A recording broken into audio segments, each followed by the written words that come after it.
start out, I'd like to say that the Illinois chapter has just done a fantastic job putting this meeting together and having a great facility for us here. I'm really impressed with everything. I want to thank you.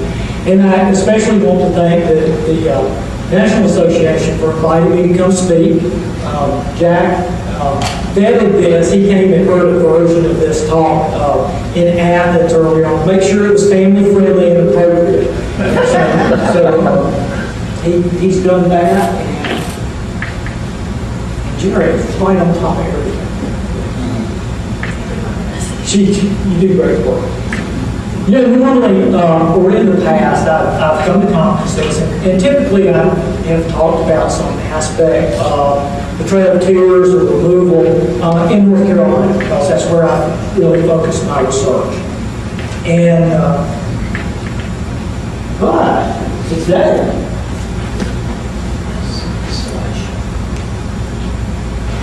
we're going to do something a little different.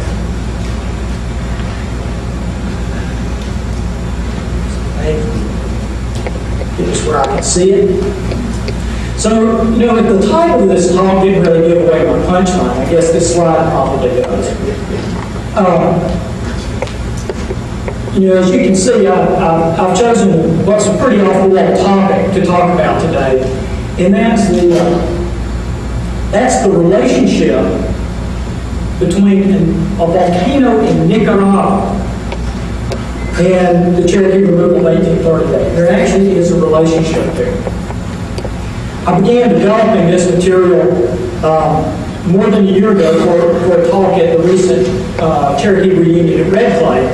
And the main reason I selected this topic was that I knew there was a whole panel of speakers. I had no idea what anyone else was speaking about. And so I didn't want to step on anybody's toes, so I said, well, I'll just talk about volcanoes. I figured nobody else would. And it was right. There was nobody else who talked about volcanoes.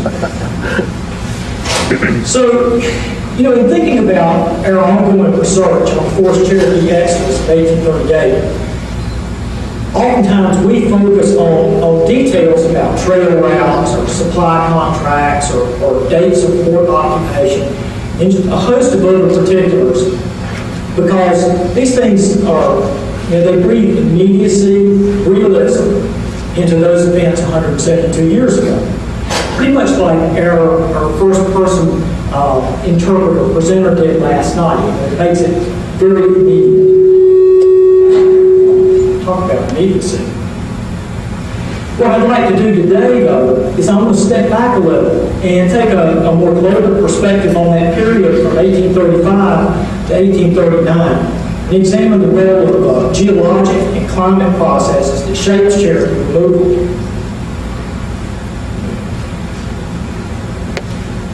When Sequoyah, a volcano on the Pacific coast of Nicaragua, erupted on January 20th, 1835, it spewed this huge plume of dust into the atmosphere.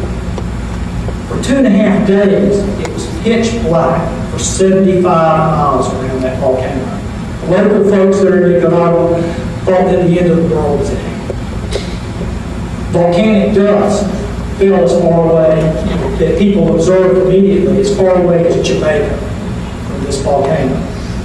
And eventually dust fell in Greenland and Antarctica. Now, I've never heard of this volcano, but there were specific reasons, and I'll tell you that I tracked this thing down and found out how important this was. The dust veil index, this is what volcanologists and scientists talk about, the amount of dust ejected from volcanoes and how it's suspended in the atmosphere. The dust veil index for Sequoyah was more than 50 times greater than that for Mount St. Helens. Now, I look out there and I think probably most of you remember Mount St. Helens back in 1980 and how every once in a while you have a little bit of film of volcanic dust on your vehicles, unless you were out there and then it was 2-3 feet deep in places. And so that was a very noticeable thing. For us, think about this volcano that is on a magnitude 50 times greater than that, of the amount of dust that it spews into the atmosphere. The dust, and I'm going to get, this is my Al Gore annotation. I'll get all Al Gore on here with charts and graphs. And you can see these spikes, these are simply showing different volcanic events and the amount of dust that is spewed into the atmosphere by each of these events. And Mount St. Helens is way over there on your right. And you can see it's just a tiny little blip there in 1980. Compare that to Sequoyah in 1835. And the very famous Krakatoa volcano of 1884 there. So you can see it's Sequoyah. It was a record setter in the amount of dust that it put into the atmosphere.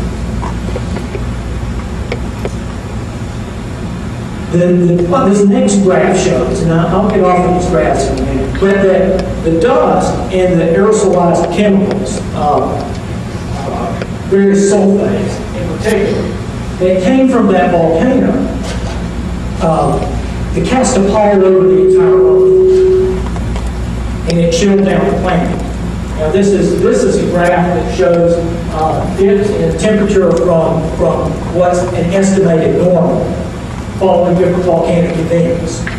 And events all the way from 1800 up to 2000. You can see this had a tremendous effect, chilling effect on the Earth at that time, 1835, and really for about 40 years thereafter. So it's right in the time period that we're interested in. And then we talk about it at the Treaty of Cheers conference. Sequoiah's influence on the midwinter weather began within a week here in the Northern Hemisphere. By early February, reduced summer radiation had a very marked effect. The entire eastern United States plunged into deep freeze, and activity, normal economic activity, came to a halt. February 8th of 1835 was what's called the Cold Sunday across the southeastern U.S. In Tallahassee, Florida, temperatures dropped to 4 above zero. It completely wiped out Florida's citrus industry. It was actually an early citrus industry there. Wiped it out, froze the trees, killed them, and didn't get reestablished for another half century. In Savannah, Georgia, it was 2.5 below.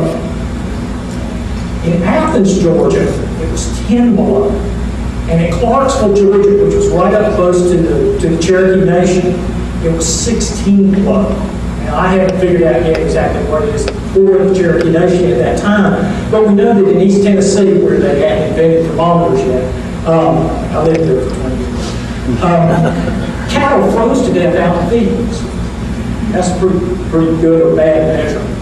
And in the Cherokee Nation, we have anecdotal evidence that speaks of whole families freezing to death inside their cabins up on the Manhattan River. So it's a serious, serious cold snap. Now, the effects of this volcano were amplified by additional volcanic activity along that Pacific rim. So that in the northern hemisphere, the rest of the winter was exceptionally cold. I mean, they were ice skating in Tallahassee on February 18th. I don't think that's happened since then. And there was still frost in St. Augustine as late as March 4th. The winter wheat crop was severely damaged in both North America and Europe, and that promised very short food supplies later in the year, presaging both economic and subsistence catastrophes that would follow for several years. Late frosts and heavy rains in 1835 delayed spring planting in the Cherokee Nation. So even though the corn crop thrived through the moist summer, the red corn is pretty slow maturing and requires a long period of time to develop. And so that this corn crop was way behind schedule, even from the time it sprouted. So everyone had to hope for a late frost in order to make this corn crop. And this is on the heels of a short crop in 1834. There had been a drought in 34 that had halved the amount of corn produced across much of the Cherokee Nation. So, when we look at that census of 1835 and it talks about corn production and corn sales, and there's been a lot of projections about corn production in the Cherokee Nation, that's either based on the 1834 crop or the 1835 crop. For the most part, it's based on the 1834 crop. And yet, that promise had been cut in half. So the agricultural production capacity of the Cherokee Nation is actually much greater than what we see reflected in the census records. The food supply in parts of the Cherokee Nation were already precarious when Lieutenant Charles F.M. Noland, and we have his journal, which may be his journal, it may actually be the journal of Wolf Bateman, traveled from the agency up to the valley towns of southwestern North Carolina with the U.S. commissioners, Benjamin Curry, and Sherman Horn. What they wanted to do was to drum up support for the draft treaty that had been put together in March, that the treaty board put together. So they get it up there in late September of 1835. Now, no Cherokee folks attended that meeting at the Glory District Courthouse. And nobody showed up, so they're sitting there twiddling their thumbs, and nobody has time to write. And what he took note of at that point, he says, we have had frost for the last 3 or 4 nights. Corn killed by the frost on Valley River on the 9th and 27th of September. Now, it's not clear that the commissioners understood what this meant, what the significance of the early freeze was on this corn crop. But Cherokee folks who had lived through 1816's year without a summer most certainly understood. That year, or the year before, the 1815 eruption of Mount Tambora in Indonesia had created the global chill. On July 4th of 1816, the high in Savannah, Georgia, was 46 degrees. The high in Savannah, Georgia, was 46 degrees. It had frosted every month in the Cherokee country that year, in 1816, and crops never made anything. The famines broke out all across the world in 1816 and 1817. Moms rioted in London for food, for bread. In the Cherokee Nation, destitute villages applied to return Meigs, the federal agent to the Cherokees, for food relief. And Meigs wrote to Washington that year. He said, the shortness of crops has pervaded the greatest part of our country, greatly affecting the Cherokee country. Now, at first, Meigs deducted the cost of thousands of bushels of corn, which had run up very quickly to $1.50 a bushel. This is $1.50. This is 1816, 1817 dollars. Deducted this from the annuity, and then ran through all of the annuity money. And then he began racking up debt against the Cherokee Nation for corn for food relief to various villages. And this relief continued right on through most of 1817 because there was an extreme drought in 1817 that stunted the corn crop. So the Cherokee Nation has this huge debt, this huge bill to pay to the federal government, and nothing to pay it with. And the federal commissioners then used this corn debt as leverage in negotiations that ultimately extracted cessions of almost a third of Cherokee National Territory in 1817 and 1819. Those losses of territory spurred a major reorganization of the Cherokee National Government. And it's not too hard, it's not that 6 degrees of separation to trace that reorganization back to this volcanic eruption in 1850 that spurred this whole sort of domino effect. The early frosts in September of 1835 came at a very critical juncture for the Cherokee people. The U.S. government had been pressing hard for a total land cession and complete removal of the Cherokee Nation from the east. Strong-arm negotiations were ongoing through 1835 when the treaty party had already signed a draft treaty in March, but it was rejected by the Grand Council in October. When the commissioners met again with and you would show that 2 months later, the extent of crop damage from the early frost was clear. Reports of severe crop losses were already all through newspapers from Macon northward. The threat of food shortages, like those that had occurred 20 years earlier, probably weighed pretty heavily on the minds of the treaty party. Ridge and others knew that famine and resulting corn debt crippled the nation in negotiations with the federal government then. And they may well have worried that treaty negotiations delayed until the effects of the 1835 crop failures took hold would be even more disastrous.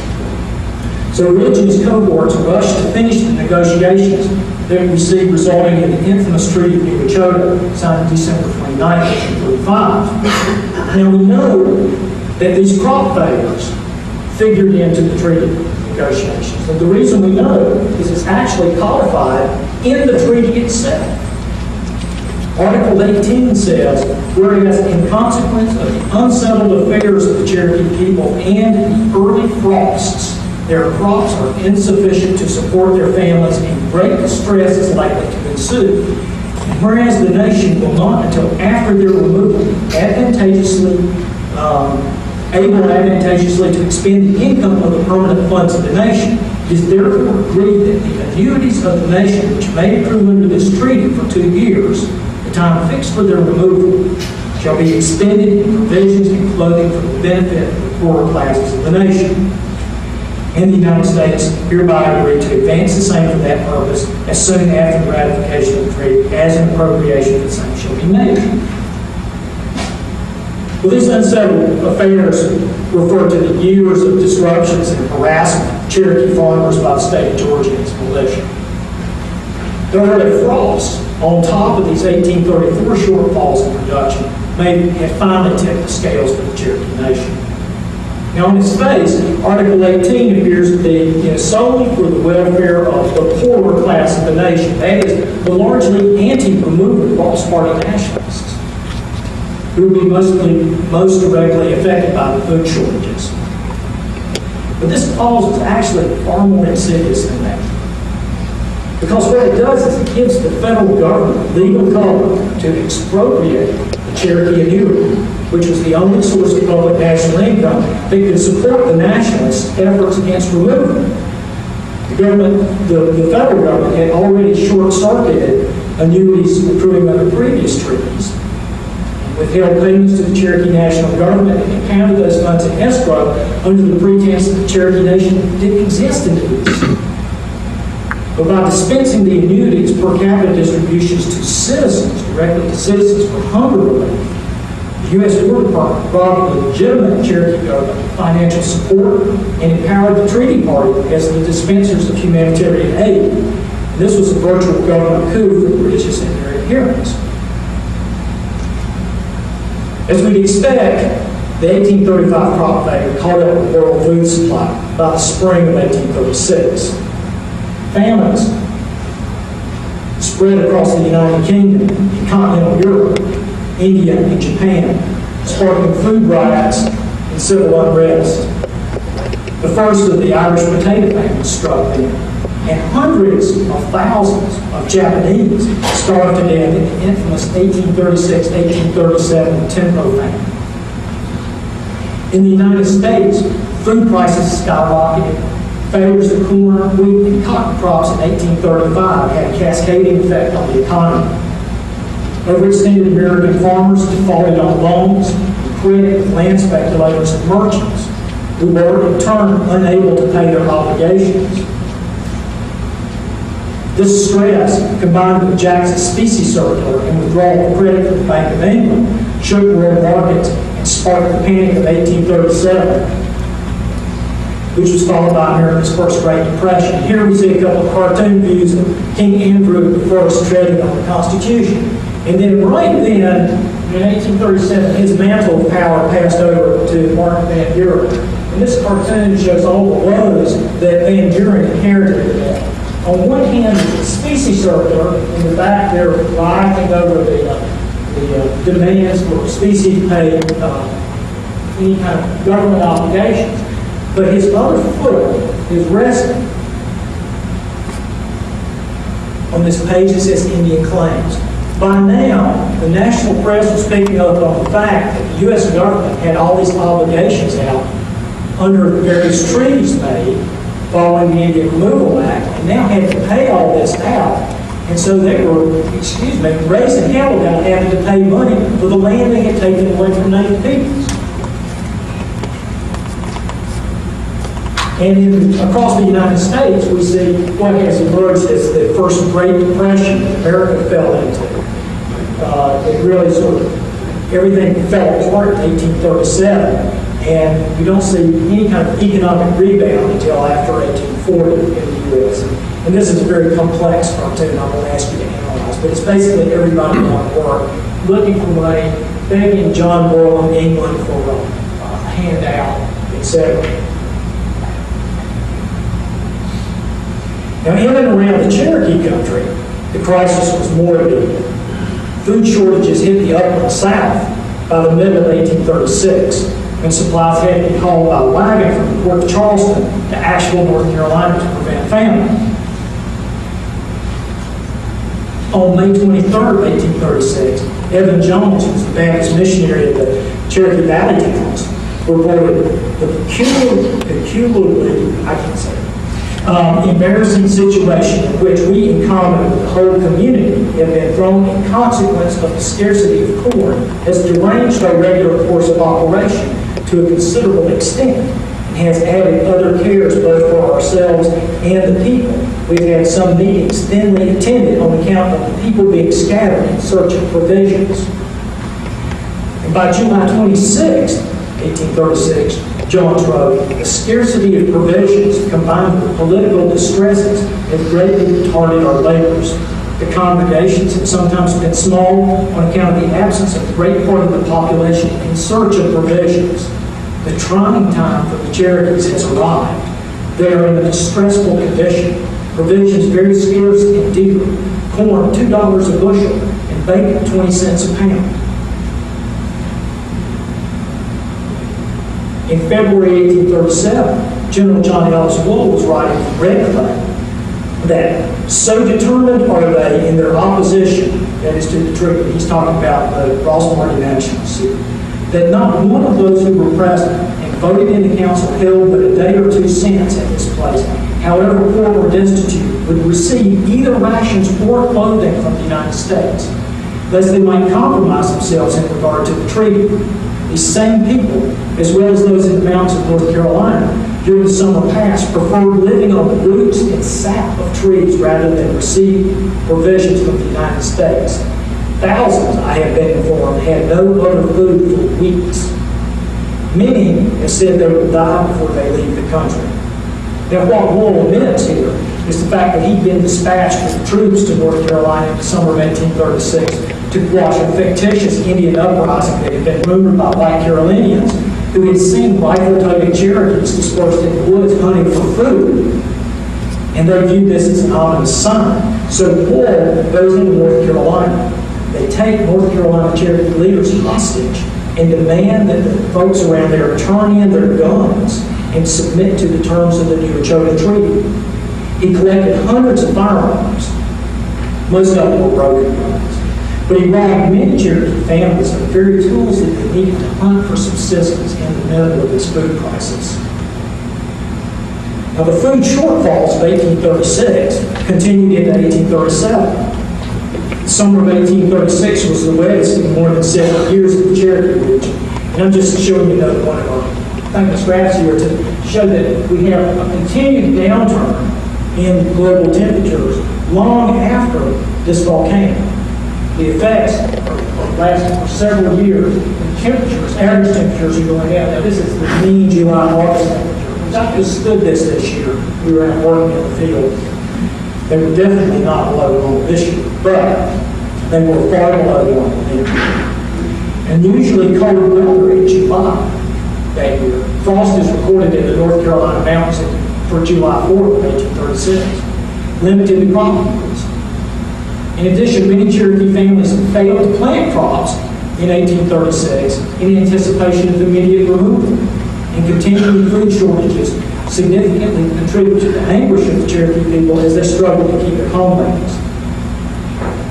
Now, as John Bull had noted, food and food relief became highly politicized in 1836 and 1837. Treaty Party adherents accepted government rations or were supplied by the wealthy leaders of the party who hosted feasts such as the Grand Corn to draw in adherents.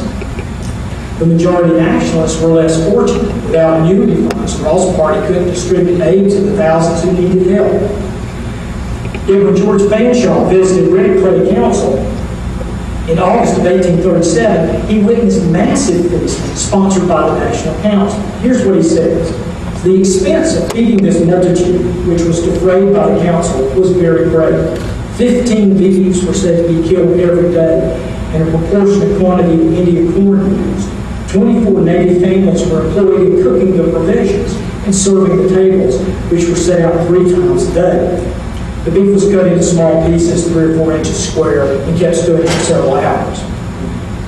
To skip forward, he says, it was a most amusing scene to walk from, I never liked fan shawling again, but he says, it was a most amusing scene to walk from table to table and see the Cherokees eat. Everyone was permitted to eat as much as he pleased. It really appeared to me as if they would never be satisfied, and as if their real business was not to refresh themselves, but to gourmandize everything up except forward. Upon making further inquiries, I learned that Mr. John Ross was the sole director of everything. And to skip forward, it says, in the evening, the same scene of gormandizing was again exhibited. The woods gleaming with fires in every direction, several thousand Indians being scattered about in small groups, each with his fire. Now, what Fanshawe didn't recognize was the political nature of this feasting. And the other thing he didn't understand was that this was the first occasion for many Cherokee families to satiate hunger that had built up for months. Now, outright starvation was not a critical issue in the Cherokee Nation during this period. You see that these chronic food shortages almost certainly pulled down the health of the population in some areas. Chronic food shortage, even malnutrition, lowers your immunities. And so this chronic food shortage then paves the way for various disease epidemics to take hold and wreak havoc through the nation. We see records from the valley towns that reflect waves of whooping cough and measles that sweep through this area in 1836 and 1837, and large numbers of Cherokee children succumbed to these illnesses because of their already weakened state.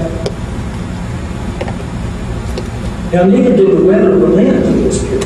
1835 marked a 10-year expansion of glaciers.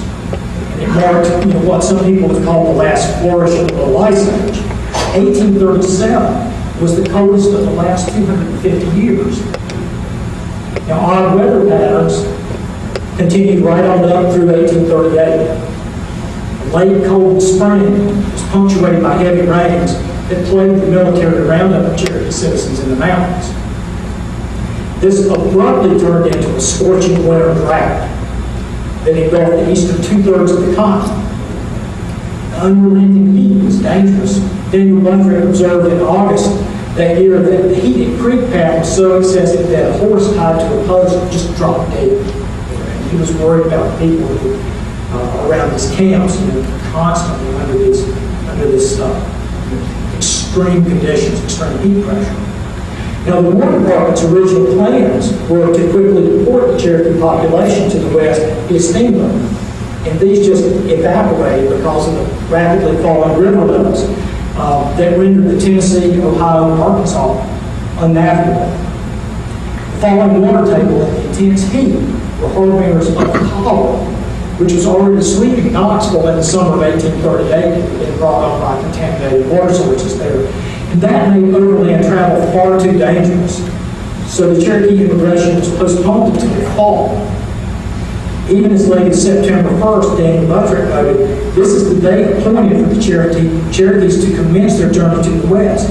Yet the drought is such that they cannot travel in large companies without great suffering for want of water. The Chickamauga Creek is probably lower than it has ever been known by the oldest persons living. Meanwhile, thousands of Cherokee prisoners are languishing in this extreme heat in the immigration depots as the water supplies go away. And they wait until finally the rains begin. The overland immigration commences by fits and starts that fall. The National Intelligence Service newspaper notes, from the excessive drought in the early part of the autumn, no water could be procured through the Cumberland Mountains, and the movement of the Cherokees has been necessarily delayed until the weather has become cold and the traveling uncomfortable. And that sounds like an understatement to me. An exceptionally early winter broke over the Cherokee immigrants. Buttrick noted that snow covered their wagons on Walden Ridge on the 6th of November. The last party to cross Tennessee's Continental Plateau in November trudged through deep snow. When they passed Nashville, the newspaper understated that it is to be apprehended that they will suffer intensely from the cold ere they reach their new homes. This journey through these really kind of abnormal weather conditions were described by a traveler from Maine who encounters one of the parties in Kentucky in early December, and he says, on Tuesday evening, we fell in with a detachment of poor Cherokee Indians, about 1,100, 60 wagons, 600 horses. We found them in the forest camp for the night by the roadside under a severe fall of rain, accompanied by heavy wind. With their canvas for a shield from the inclemency of the weather and the cold red ground for a resting place, many of the aged Indians were suffering extremely from the fatigue of the journey and the ill health consequent upon it. Several of them quite ill. One aged man, we were informed, was then in the last struggles of death. The sick and feeble were carried in wagons. A great many ride on horseback, and multitudes go on foot. Even aged females, apparently ready to drop into the grave, were traveling with heavy burdens attached to the back on the sometimes frozen ground and sometimes muddy streets, with no covering for the feet except what nature had given them. We learned from the inhabitants on the road where the Indians passed that they buried 14 or 15 at every stopping place. They make a journey of 10 miles per day only on average. Now, obviously, that average can't be kept up because if you travel 10 miles a day but you bury 15 people and it takes you 80 plus days to make the journey, then nobody dies and rest.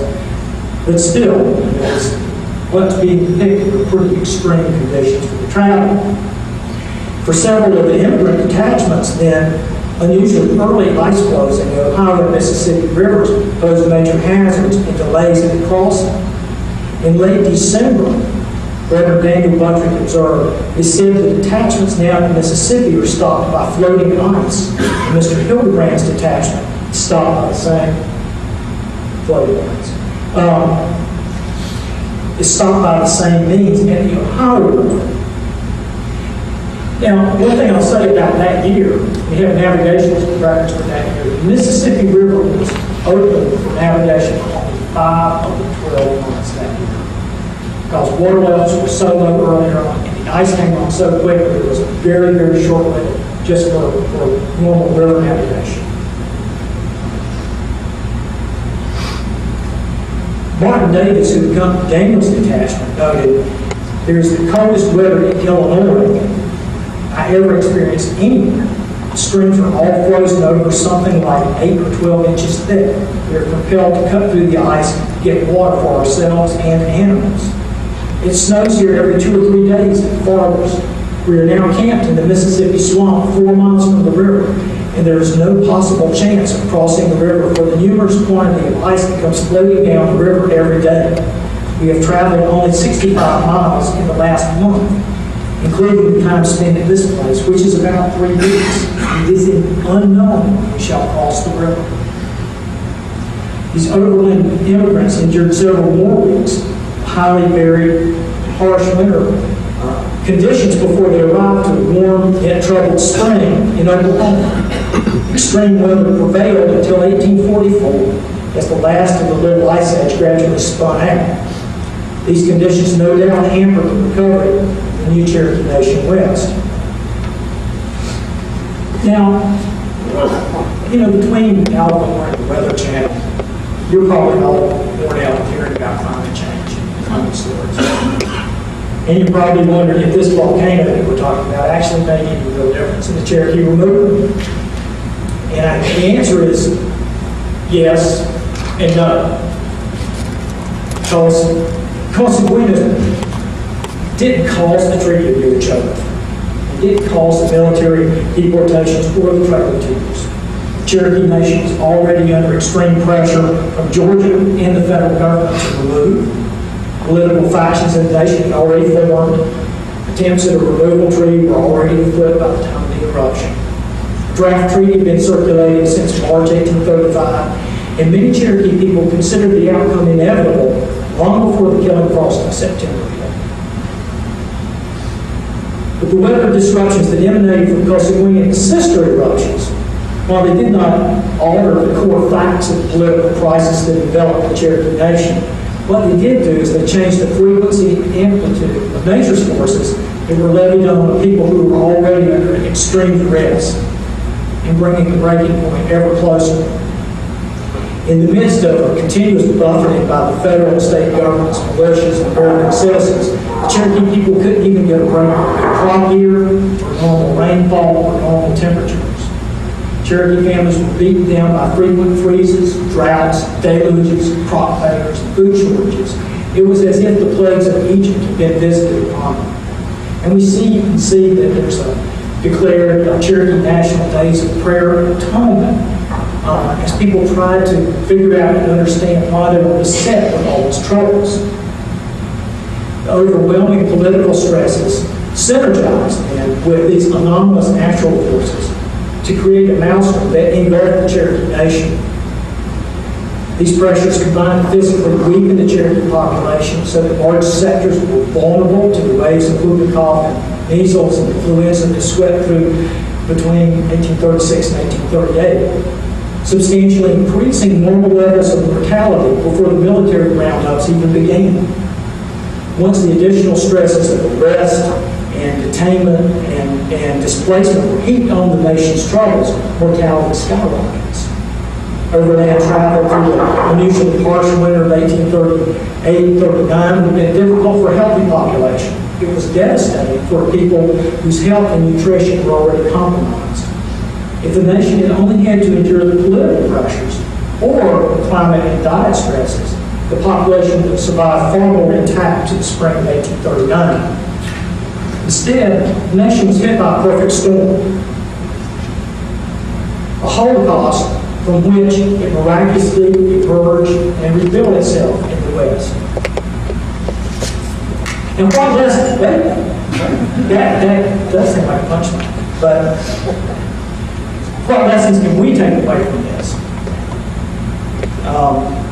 But my grandmama used to say there's always a wheel within a wheel. Just when you think you've learned everything out there about a subject, a whole different perspective can lend you understand. Now, I had wondered for years, what in the world is going on? Why is there a drought here and then a famine here and all of this stuff? And see that it all can be organized in a systemic fashion. And it's very linked. It forms a backbone to understand the context within which Cherokee will happen.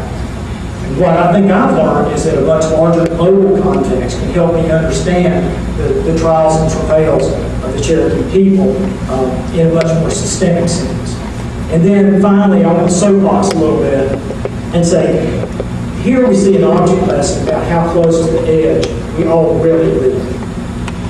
A few degrees of temperature one way or the other makes a tremendous difference in the health and well-being of society or the whole world.